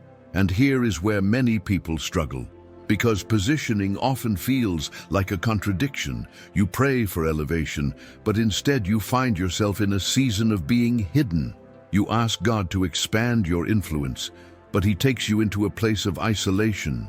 You believe for increase, but the doors in front of you seem to be closing instead of opening. And if you do not have the right perspective, you might mistake divine positioning for rejection. You might assume that because things are not happening on your timeline, God has forgotten you. But the truth is, when God is getting ready to position you for something greater, He will always realign certain things in your life. He will separate you from relationships that are not meant to go with you into your next season. He will close doors that you were never supposed to walk through. He will shift circumstances so that when the moment comes, you are in the right place at the right time for what He has ordained. Look at Esther. She did not ask to be queen. She did not plan for that position. But God aligned every step of her journey to place her exactly where she needed to be, so that when the time came, she was in the perfect place to save an entire nation. She thought she was just going through a preparation process, just being chosen for a role. But God was positioning her for purpose. Some of you are in that process right now. You think what you are going through is just about today, just about this moment. But God is looking ahead. He's placing you where you need to be, setting things in motion that you cannot yet see. And when the time comes, when the door opens, when the opportunity presents itself, you will realize that every delay, every shift, every moment of uncertainty was leading you to exactly where you needed to be. This is why trust is so important. Because if you only obey when things make sense, you will miss the moments when God is moving in ways beyond your understanding. If you only follow when the path is clear, you will hesitate when he asks you to step into the unknown. But divine positioning is rarely obvious in the moment. It requires faith. It requires surrender. It requires believing that even when things do not look like they are working in your favor, God is still directing your steps. The job you did not get, the opportunity that fell through, the relationship that ended, the move you did not expect. What if all of it was not rejection, but realignment? What if God is not delaying you, but setting you up for something greater? And here is the beautiful part. When God positions you, no one can take your place. You do not have to compete for it. You do not have to manipulate things to make it happen. You do not have to rush ahead of him. What is meant for you is already yours in his plan. When David was anointed as king, he did not have to fight for the throne. Saul tried to stop him. People doubted him. But because God had positioned him, nothing could remove him from what was already ordained. When you are walking in divine alignment, you do not have to force doors open. You simply have to stay faithful where you are. And at the right time, in the right season, everything will fall into place. Now, I want to hear from you. If you are choosing to trust that God is positioning you, if you believe that even the unexpected moments are part of his plan, then type in the comments, "God is aligning my steps." Let this be your declaration, your reminder that no matter what it looks like right now, you are exactly where you need to be for what is coming next. And if this word has spoken to your heart, if you are ready to embrace the process and trust that God is leading you into divine alignment, type, "My position is secure in God." Fill this space with declarations of faith, with testimonies of trust, with reminders that what God has planned for you cannot be taken by anyone else. Because this is not just a message, it is an invitation to trust, to surrender, and to believe that your steps are being ordered by the one who knows exactly where you need to be. And today, you choose to walk in that alignment. The right place at the right time. When destiny meets obedience. There is something powerful about being in the right place at the right time. One moment of divine alignment can shift everything. One conversation can open doors that years of effort never could. One opportunity, when met with the right preparation, can change the course of your life. But here's the challenge. Most people do not recognize these moments when they come. They are either too distracted, too impatient, or too attached to their own version of how things should unfold.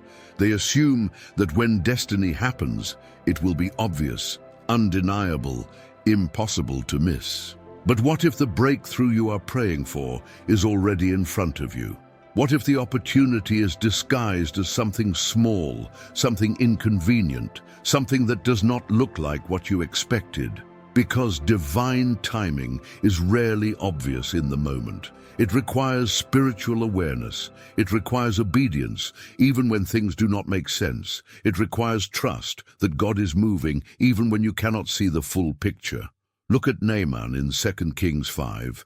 He was a commander, a man of status and influence, but he had leprosy. When he sought healing, he expected a grand moment, a dramatic display of God's power.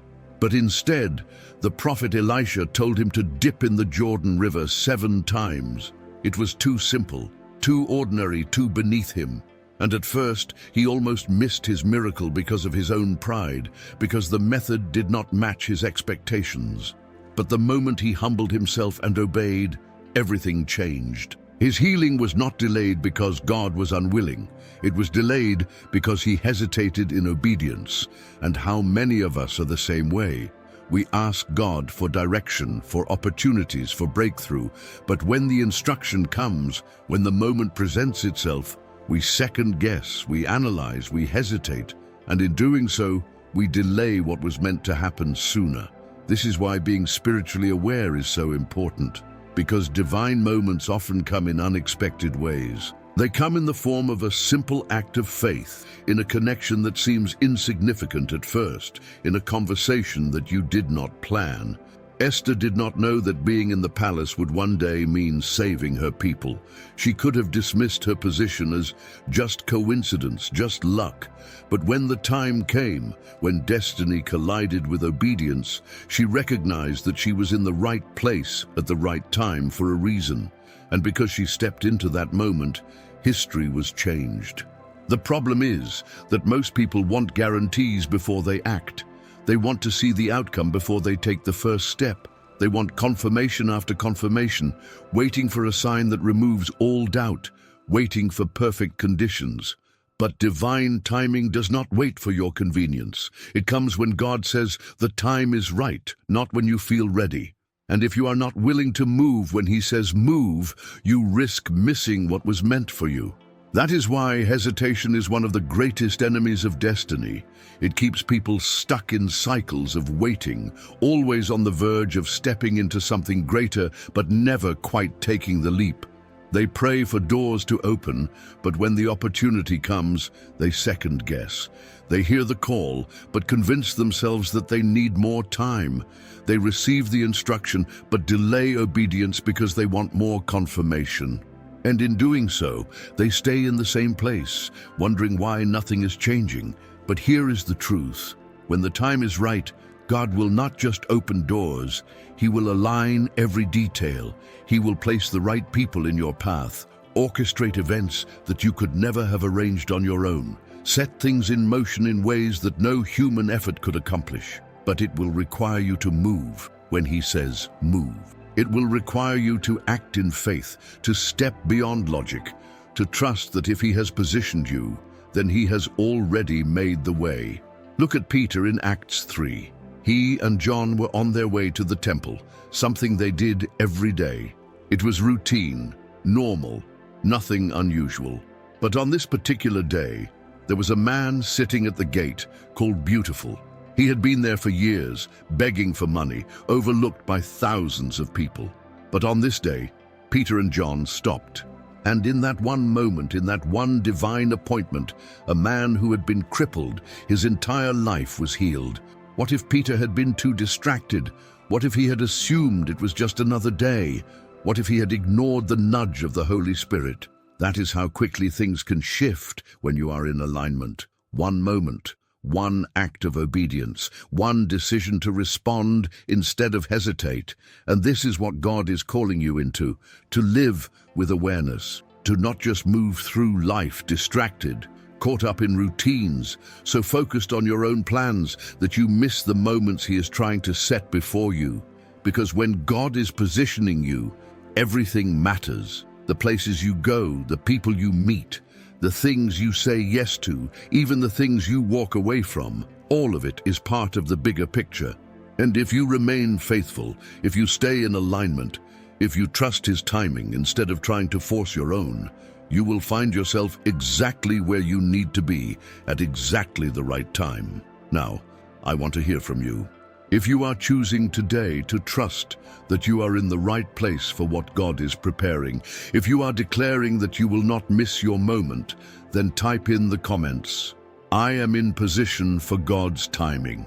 Let this be your statement of faith, your reminder that no matter what it looks like right now, God is aligning things in ways you cannot yet see.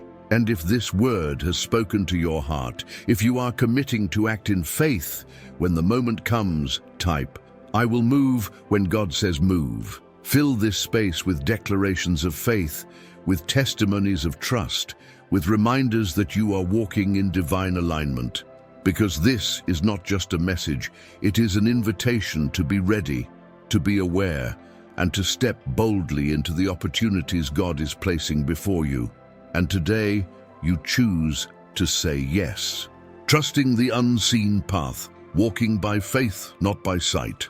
One of the greatest challenges of faith is learning to trust the unseen. It is easy to believe when things are clear, when the road ahead is visible, when the signs align perfectly. But faith is not about seeing, it is about trusting.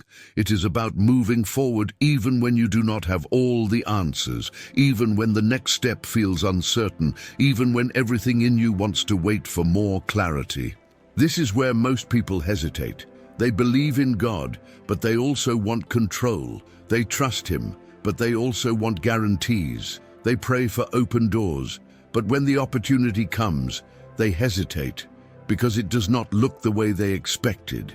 And in that hesitation, they delay what God is trying to do. Because faith does not wait for certainty, it moves in obedience, trusting that God will reveal the next step when the time is right. Look at Abraham. God told him to leave his home, his country, his family, and go to a land that He would show him. Not a land that was already mapped out, not a destination that was clearly defined, but a promise that required him to walk before he saw. And Abraham obeyed.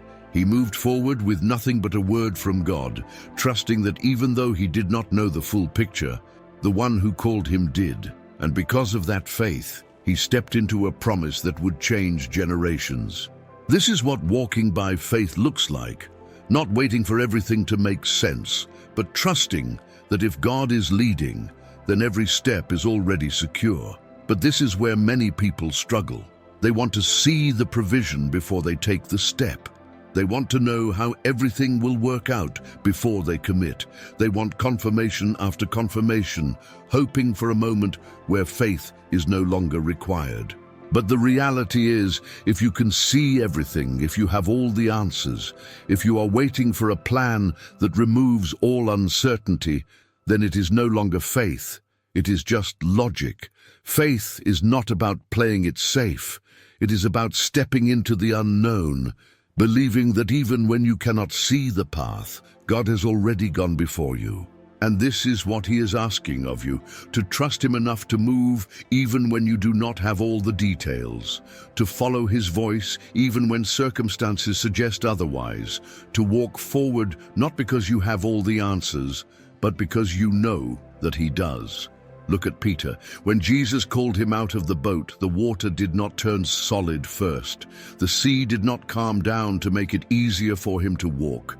The only thing he had to stand on was the word of Jesus.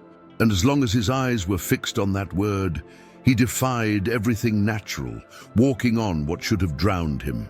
But the moment he looked at the waves, the moment he allowed fear to take his focus off of Jesus, he began to sink. That is the battle of faith, the choice to either focus on the promise or the problem, to either trust what God has said or be consumed by what you see. And too often, people let the waves distract them. They start strong, they begin in faith, but then reality sets in, the obstacles appear, the uncertainty grows, and suddenly doubt takes over. They forget that the same God who called them out is the same God who will sustain them. And this is where trust must become real. Because trusting God is not about understanding everything. It is about believing that even in the unknown, even in the unseen, He is still in control. It is about surrendering the need for guarantees, choosing faith over fear, moving forward not because everything is perfect, but because you refuse to let uncertainty stop you. Some of you are in that place right now. You feel like God is calling you to step out, to do something new, to leave behind the familiar. But fear is whispering all the reasons why you should wait. You are looking at the circumstances, at the risks, at the possibility of failure, and you are hesitating. But what if the very thing you are afraid to do is the thing that will lead to the greatest breakthrough? What if your next level is not waiting on God, but God is waiting on you? Because here is the truth. Faith that does not move is not faith. It is just a thought. Real faith walks. Real faith steps out. Real faith says, I do not see the whole picture, but I trust the one who does. And the longer you wait, the more fear has time to convince you that maybe you should stay where you are. But staying in the boat has never been where miracles happen. Miracles happen when you step out. When you choose to trust even when it does not make sense, when you walk even when you cannot see the ground beneath your feet. And this is what God is asking of you today, to let go of the need to understand everything, to stop waiting for perfect conditions, to stop asking for a level of certainty that removes the need for faith. He is asking you to trust that if He has called you, He has already made a way, that the provision you need is on the other side of your obedience, that the breakthrough you have been praying for is connected to a step you have been afraid to take, that everything He has promised is already set in motion. You just have to move. Now I want to hear from you. If you are choosing today to walk by faith and not by sight, if you are declaring that fear will no longer hold you back, then type in the comments, "I will walk by faith." Let this be your declaration, your statement of trust, your reminder that even when the path is unclear, God is leading you. And if this word has spoken to your heart, if you are ready to step into what God has for you, type, "I trust the unseen path." Fill this space with declarations of faith, with testimonies of trust, with reminders that God is calling you higher. Because this is not just a message, it is an invitation to let go, to step forward, and to believe that what is ahead is greater than what you are leaving behind. And today, you choose to move. Bold steps of faith, overcoming fear to step into your calling. One of the biggest barriers between where you are and where God is calling you to be is fear. Fear of failure, fear of the unknown, fear of making the wrong decision, fear of stepping out and realizing that things do not go as planned. And this is exactly why so many people stay stuck in cycles of hesitation. They feel the pull of something greater. They sense that God is leading them into a new season. But every time they get close to taking the next step, doubt starts to creep in. What if I fail? What if I'm not good enough? What if this isn't really God speaking? And so they wait. They pray for more confirmation. They analyze every possible outcome. They tell themselves that they will step forward when they feel ready, when circumstances improve, when things make more sense. But what if that moment never comes? What if the clarity you are waiting for only comes after you move? What if faith is not about waiting for fear to disappear, but about stepping out in spite of it? Because here's the truth. Bold faith is not the absence of fear. It is the decision to move forward anyway.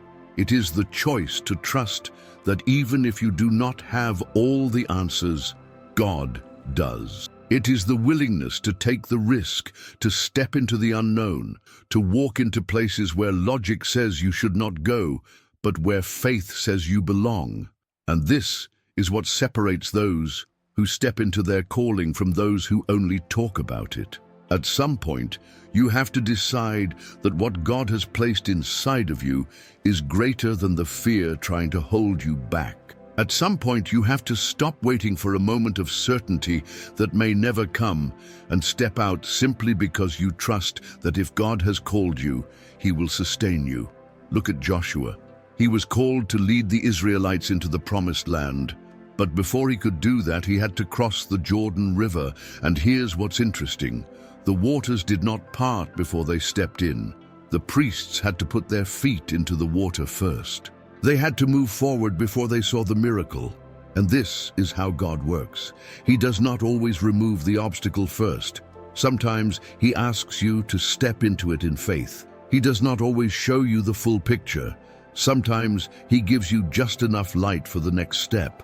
And if you wait until you feel completely secure, you will stay on the wrong side of the river forever, wondering why nothing is changing. Some of you are in that exact place right now. You are standing at the edge of something new, something bigger than you, something that requires a level of trust you have never had to exercise before. And you are waiting for the waters to part before you move. But what if the waters are waiting for you? What if the miracle is not delayed because God is unsure, but because He is waiting for you to take the first step? Because the moment you move, everything shifts. The moment you step out, doors begin to open.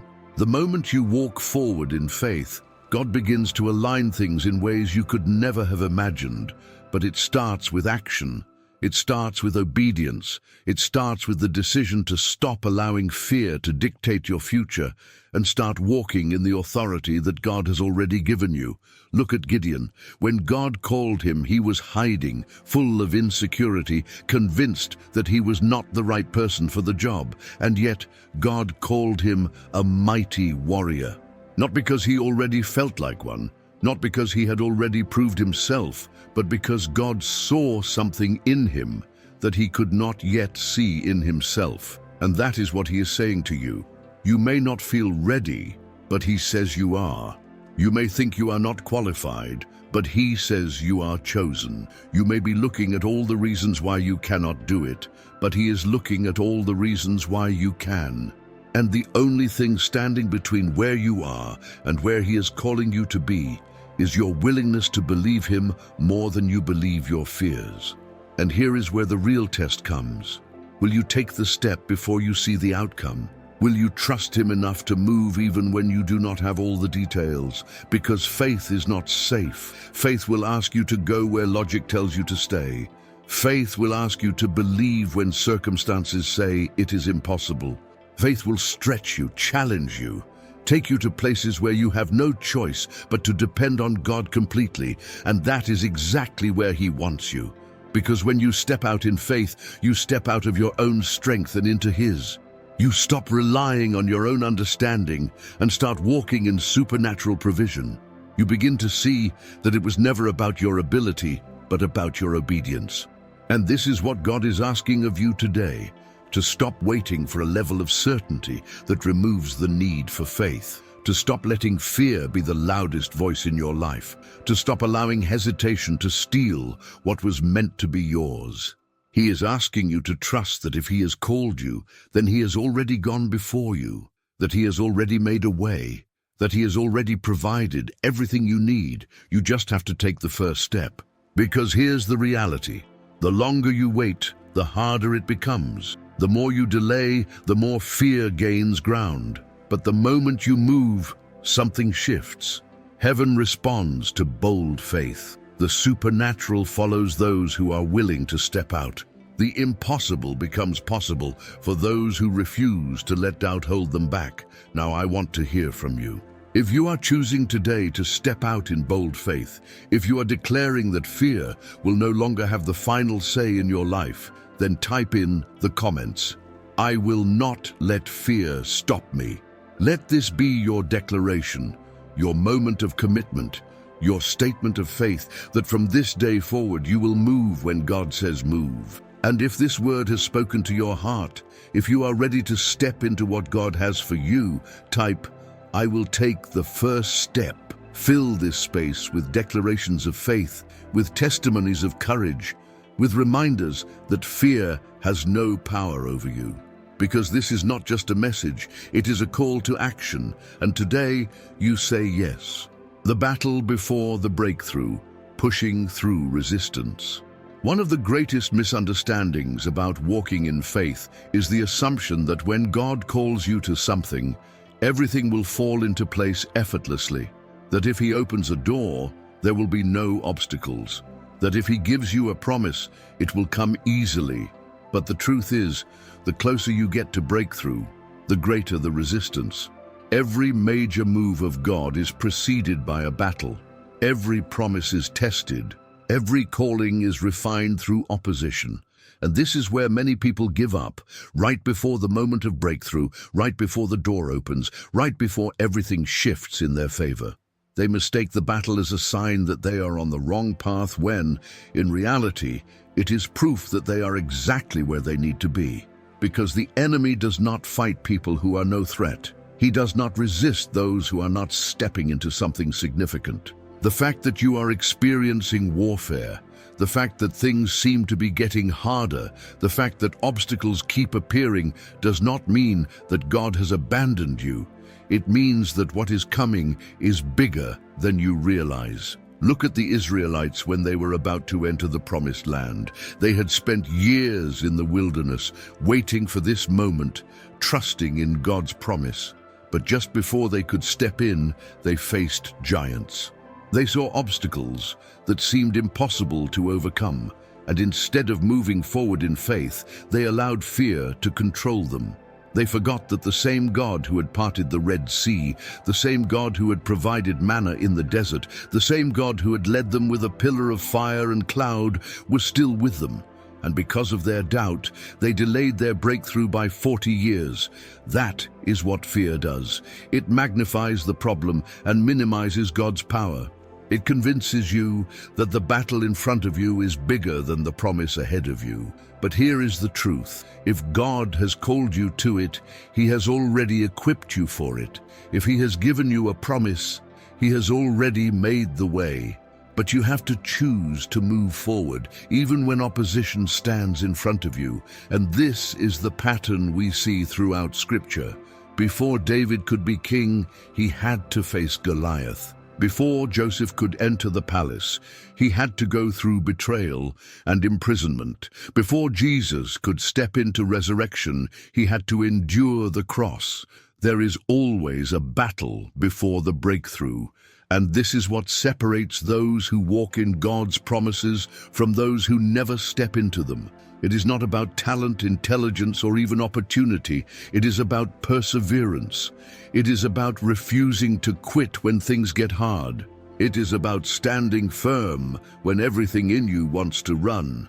Because the enemy knows that if he can get you to stop now, if he can make you doubt God's faithfulness, if he can wear you down with discouragement, you will never step into what was already yours. Some of you are in that battle right now. You feel the pressure, the resistance, the attacks that seem relentless.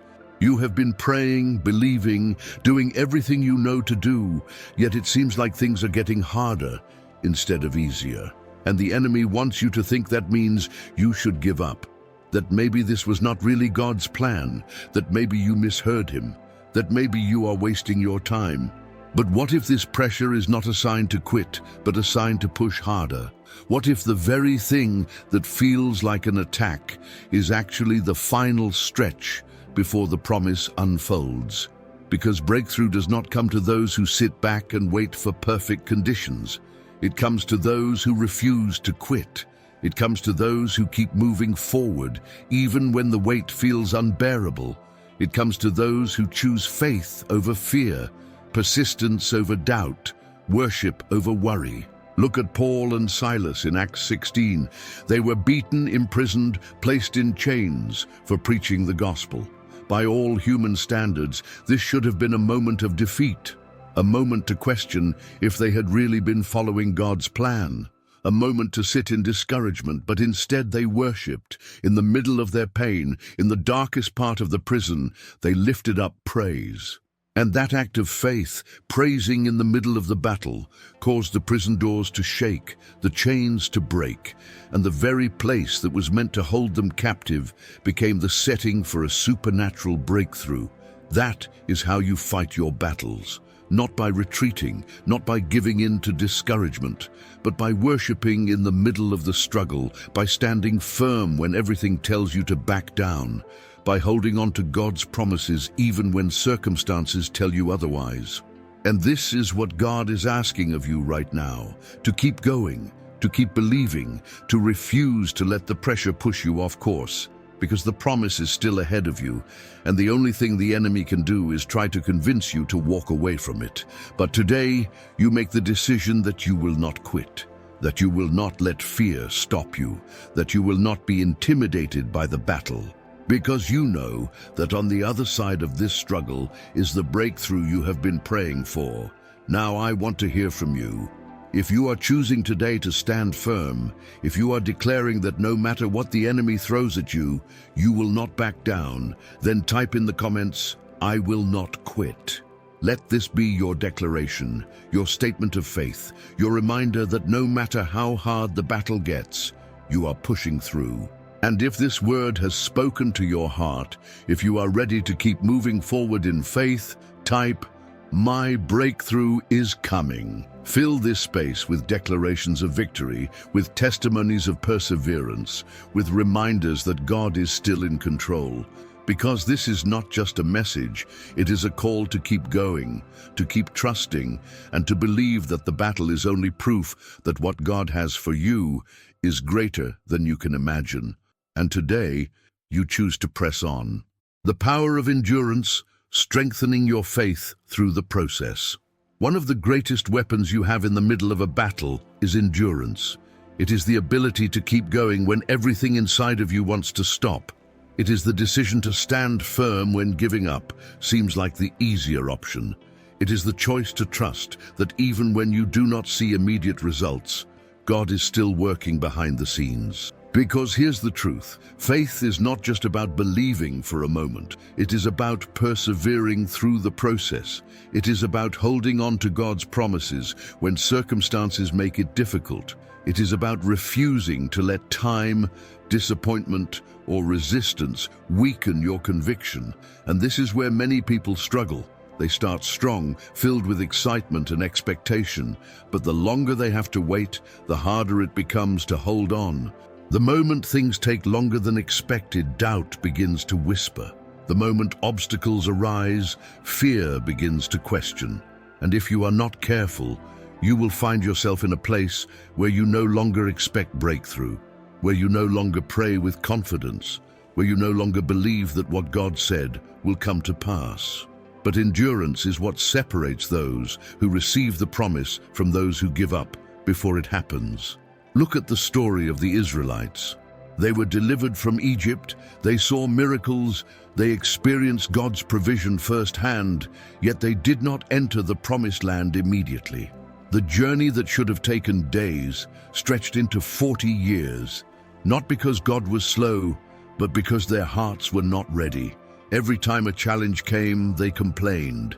Every time things got hard, they wanted to go back to Egypt. Every time the wait felt too long, they doubted whether God was really leading them. And because of that, an entire generation missed out on what was meant to be theirs. Not because God changed his mind, not because the promise was cancelled, but because they did not endure. And that is exactly what the enemy wants to do. He wants to wear you down, to convince you that because things are taking longer than expected, you should settle for less. But what if you are closer than you think? What if everything you have been praying for is just beyond this season, just beyond this struggle, just beyond the point where most people quit? Because here is what you must understand. God is not just developing the promise, he is developing you. He is strengthening your faith, increasing your endurance, preparing you to handle what is coming. Some of you have been wondering why the wait has been so long, why things have been so difficult, why it feels like breakthrough is delayed. But what if the delay is not a denial? What if the resistance is not a sign to give up, but a sign that you are being refined? Because faith that is never tested is faith that cannot be trusted. And before God brings you into your next season, he will make sure you are ready for it. Look at Joseph. He had dreams of leadership, of influence, of purpose, but before he ever stepped into that calling, he had to go through years of hardship. Betrayed by his own brothers, sold into slavery, thrown into prison for something he did not do. Every step looked like a step in the wrong direction. Every season seemed further away from the dream God had given him. But what Joseph did not realize at the time was that every test, every trial, every delay was preparing him for the very position he was destined for. Because when the moment finally came, when Pharaoh called for him, when the opportunity finally arrived, Joseph was not just ready, he was qualified. He had been refined in the process, tested in the fire, shaped by every difficulty he endured. And that is why he was able to handle the position with wisdom, with humility, with strength. Had he arrived there too soon, he would not have been ready. And the same is true for you. Some of you are in a season that does not make sense. You are wondering why things seem harder instead of easier. You are questioning why you have to fight so much just to keep going. But what if this season is not about opposition, but about preparation? What if God is using this time to build something inside of you that will sustain you when the promise arrives? Because receiving a blessing is one thing, keeping it is another. And God is not just interested in getting you there, He is interested in keeping you there. He does not want to just answer your prayers. He wants to develop you into the person who can carry the blessing without being crushed by it. And that is why endurance is necessary, because the process is where God does His greatest work in you. It is where your character is shaped, where your faith is stretched, where your dependence on Him deepens. It is where you learn that His strength is greater than your weakness, that His provision is not limited by what you see, that His plans are still intact even when circumstances try to convince you otherwise. And when you endure, when you refuse to give up, when you choose to believe that no matter how long it takes, God is still faithful, that is when breakthrough happens. That is when things begin to shift. That is when you realize that the waiting was never about delay. It was about preparation. Now, I want to hear from you.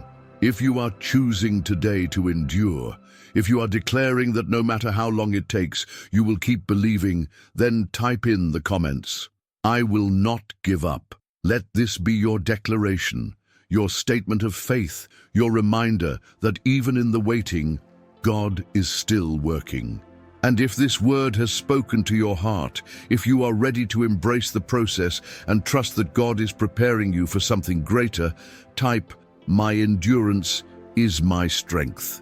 Fill this space with declarations of perseverance, with testimonies of faith, with reminders that what God has promised is still on the way. Because this is not just a message, it is a call to stand firm, to hold on, and to believe that what God has started, He will finish. And today, you choose to endure. The stretching season, when God expands your capacity. There comes a moment in every journey of faith when God begins to stretch you, when what was once comfortable no longer feels enough, when the things that used to be easy now require more effort, more patience, more trust. This is the stretching season, the place where God takes you beyond what you thought you were capable of, where He increases your endurance, strengthens your spirit, and expands your capacity to carry what He is preparing for you. And this is where many people start to struggle, because stretching is uncomfortable. It forces you to go beyond what you thought was possible, to operate at a level of faith you have never experienced before, to trust God in ways you never had to before. It pulls you out of what is familiar and into the unknown. And if you do not understand what is happening, you might mistake this season as punishment instead of preparation. You might see the stretching as God making things harder for no reason, when in reality, He is enlarging you for what is coming next. Look at Jabez in 1 Chronicles 4:10. He prayed a simple but powerful prayer, "Oh, that you would bless me and enlarge my territory." He was asking God to increase His influence, to expand His reach, to give him more than he had before. But here's what most people do not realize. When you ask God to enlarge you, you are also asking Him to stretch you, because growth requires stretching. You cannot step into more without being expanded to handle it. You cannot receive greater blessings without first being prepared to sustain them. And that is exactly what God does in this season.